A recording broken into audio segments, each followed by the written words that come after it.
Well, you are here and I am glad I am not the only crazy one who wants to know the results of such a test. Yet, the results will make you want to throw your desktop out of the window for how much you paid for it, and especially when taking the new RAM prices into account as well. So, into the results right away. The RTX 3090 Ti took 4 seconds using a blender in the BMW scene. Yet before we keep going, let's talk a little bit about the specs really quick. For the MacBook Neo, it comes with the A18 Pro chip with 5 cores of GPU and 8GB of RAM, total with the price of $699, aka $700, increased from the previous $599, aka $600. As for the 3090 Ti, it comes with 10,752 CUDA cores and has a crazy whopping 24GB of VRAM, aka virtual memory, equipped with 64GB of RAM at a speed of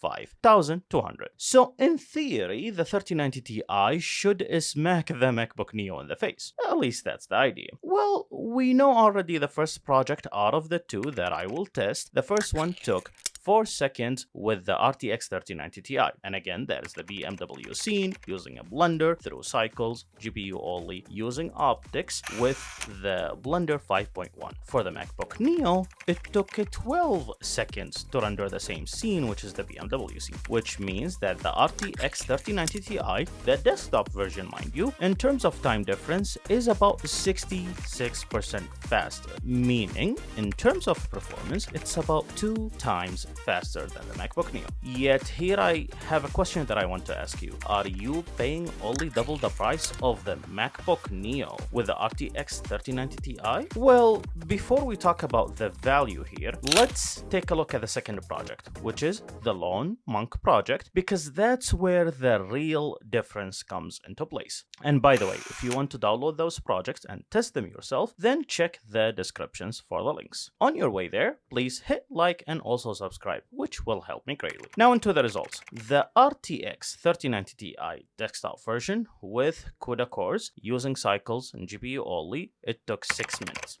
in order to render the Lone Monk project. While the MacBook Neo using cycles and GPU only, it took 11 minutes. With that, we are looking at around double the performance. Yet, how about optics? Because optics is faster than CUDA cores in terms of a blender, and we want to see how that would play out. Yes, it is faster, and with optics, we get 3 minutes roughly, so it's about 260% faster than the MacBook Neo. Now, is that surprising? Well, sort of, as I honestly expected more than just double and a half for a GPU that cost an arm and a leg and a quarter of your kidney as well. Now, jokes aside, the results are actually accurate in terms of the price, since you are paying about 3 times the price of the MacBook Neo for a graphic card, and you are getting roughly 2.5 times the performance. However, the MacBook Neo is a laptop, which means you can take it with you, you can run it, and you can take it anywhere and work with it. And when I say you can run it, basically what I mean is you can run it on battery. While the 3090 Ti,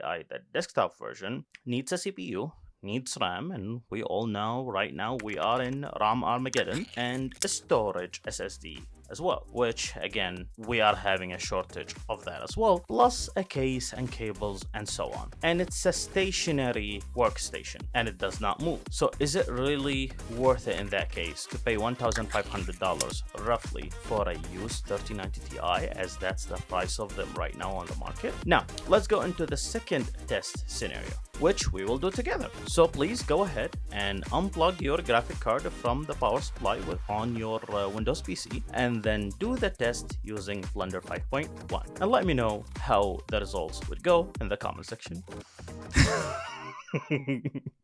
See you.